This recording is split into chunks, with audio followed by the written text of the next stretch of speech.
Okay, so let's start this story from the very beginning.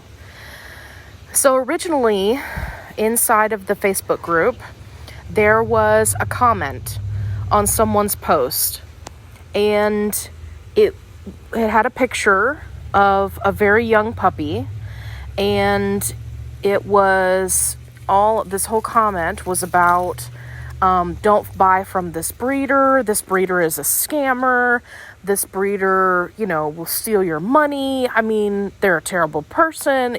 It was just a really horrible comment on a thread that really didn't have anything to do with that. So it was odd right from the start. It was just this comment bashing a breeder. So, of course, I screenshotted it and then immediately deleted it because we don't allow that kind of behavior in the group. If you want to make a claim based on facts, that's fine.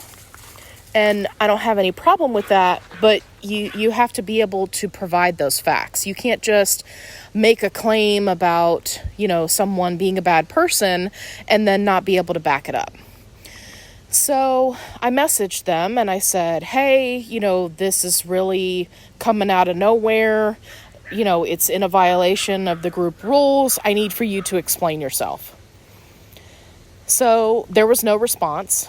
And I said, and after, I believe it was about an hour and a half or 2 hours, and I saw that they were commenting on other things in other groups, I was like, okay, well, I guess you just wanted to, stir up some drama, and I'm not okay with that, so I'm going to remove you from the group. And I did.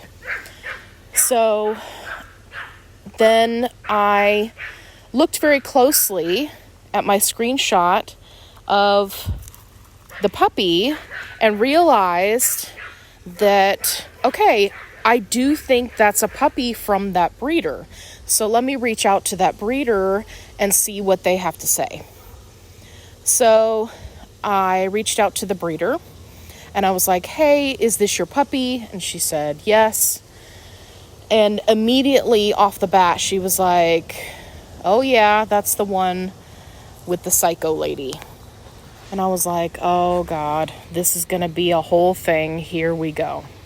So she said that, that it was a long story, that she had been back and forth with this lady, that this lady was trying to purchase from multiple breeders and not have to pay breeding rights, which for those of you who don't know, whenever you purchase a puppy as a pet, right, with no registration or no breeding rights, oftentimes breeders will give you what's called a pet price. But if you want to have the registration papers and have the option of breeding, then there's an additional cost that's associated with that. So this lady was already trying to get around that with multiple breeders. So apparently what she does is she pretends like she's the breeder's friend and then tells them that she's being scammed by another breeder, I guess to have them feel sorry for her. Well, the breeder that I spoke to actually reached out to the other breeder and said that, he wasn't trying to scam her, that, that she had backed out of purchasing a puppy twice already, right? So there were already a lot of red flags. So then the next thing that she tells me is after she's, had this interaction with this woman, they get to talking, they end up being, buddy-buddy, and she's thinking that everything's fine. The lady puts a deposit down on the puppy that was in the picture.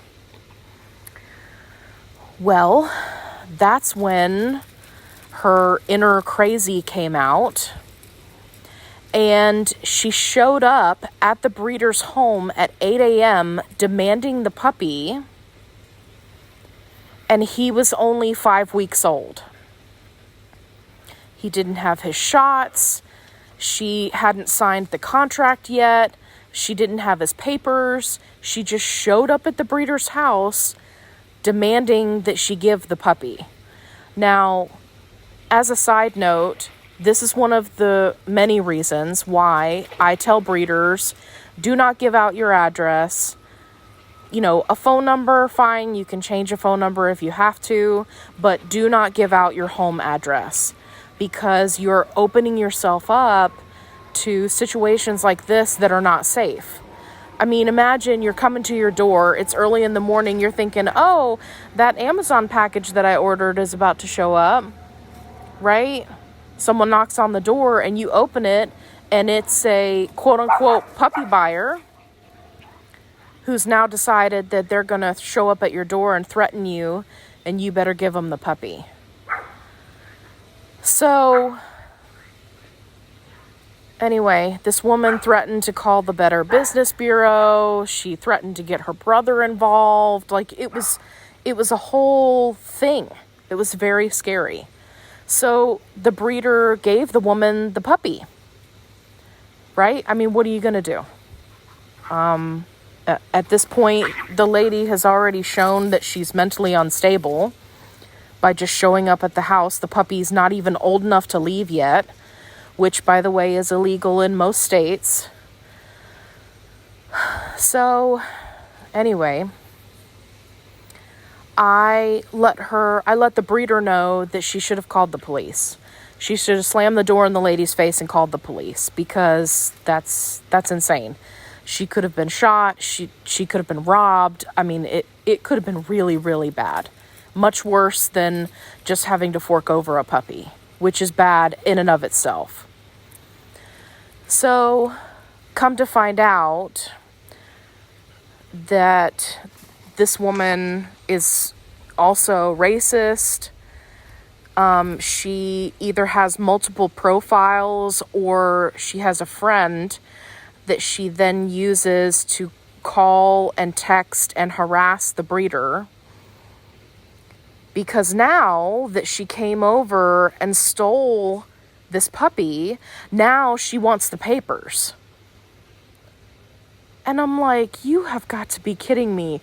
So you're going to show up at the breeder's house, demand the puppy immediately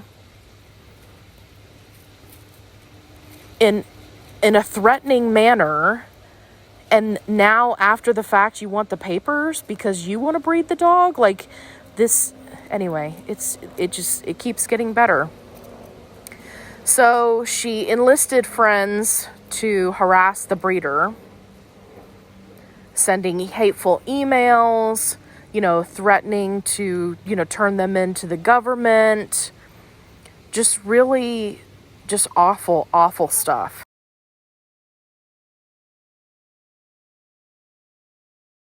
So then, after the woman got the puppy from the breeder, now after the fact, she's wanting the paperwork, right? She's wanting the registration papers.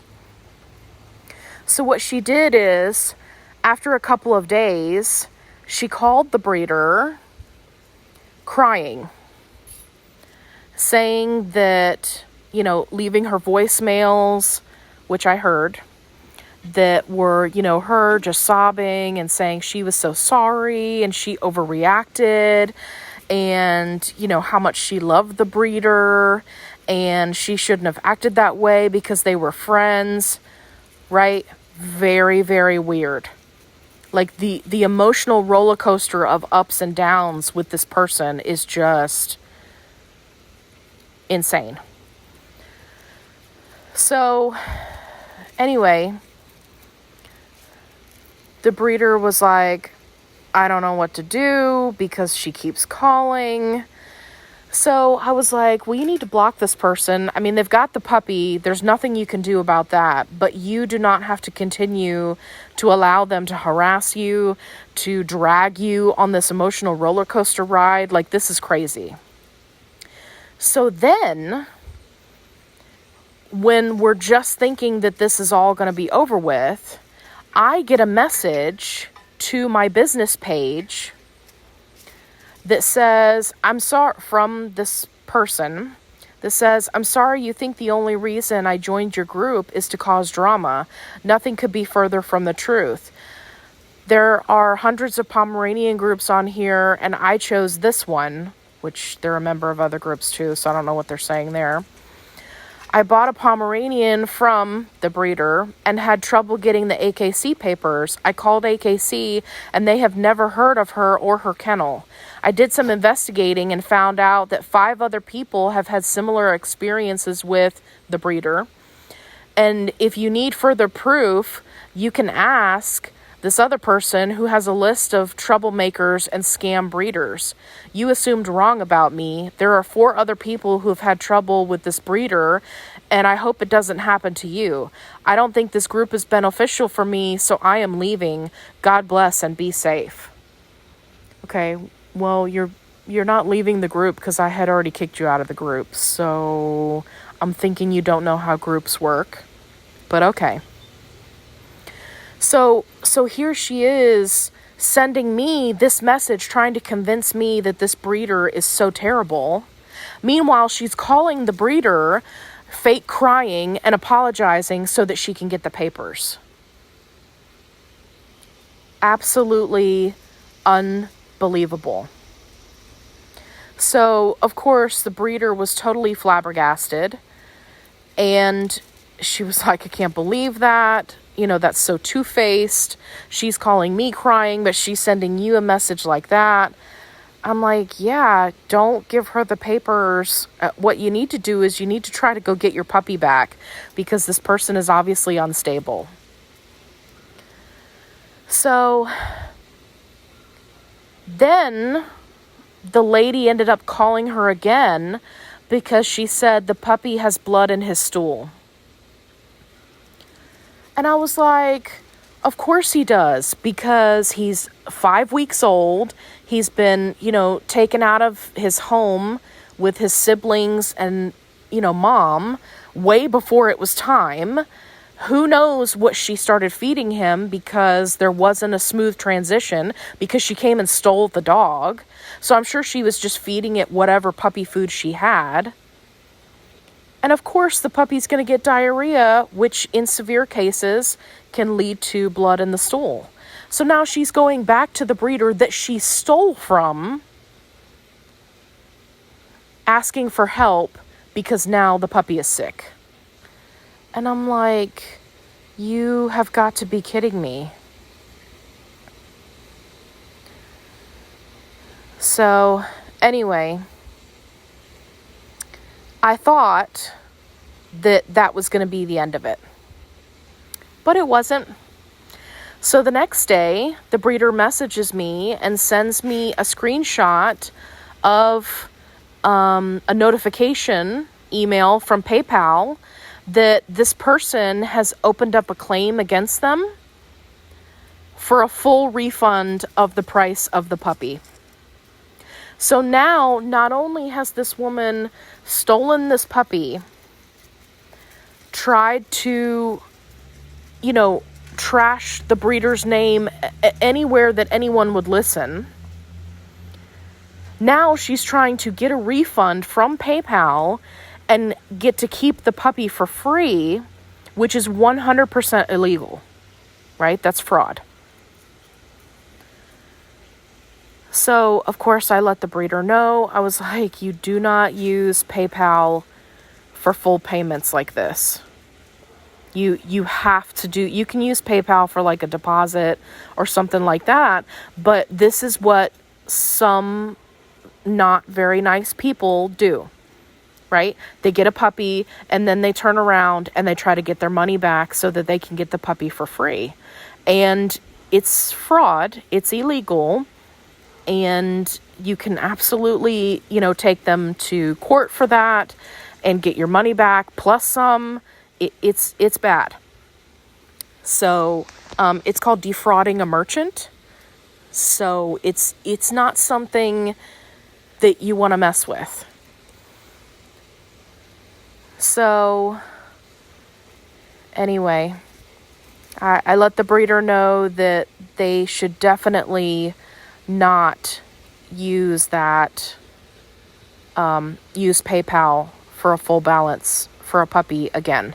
Because PayPal doesn't allow animal sales. I mean, they kind of do, they kind of don't. But they have a really bad track record of siding with the buyer who is then trying to scam the breeder. So yeah, it was a hot, hot mess. So I don't know what came of it. I don't know what the final resolution was because, you know, PayPal can take all the way up to 30 days. They can hold your money. They can pull the money out of your checking account, right? So they can take up to 30 days while holding your money to make a decision, which is what I told the breeder. And I was like, you know, you need to just make sure you have your ducks in order. You need to make sure that you've got everything documented so that you can take them to court if PayPal tries to refund their money. But it was insane. I had not heard a story this crazy in quite some time. So yeah, leave me a comment below and let me know what you would do if someone came over to your house uninvited and was demanding that you hand over a puppy. Tell me in the comment section below.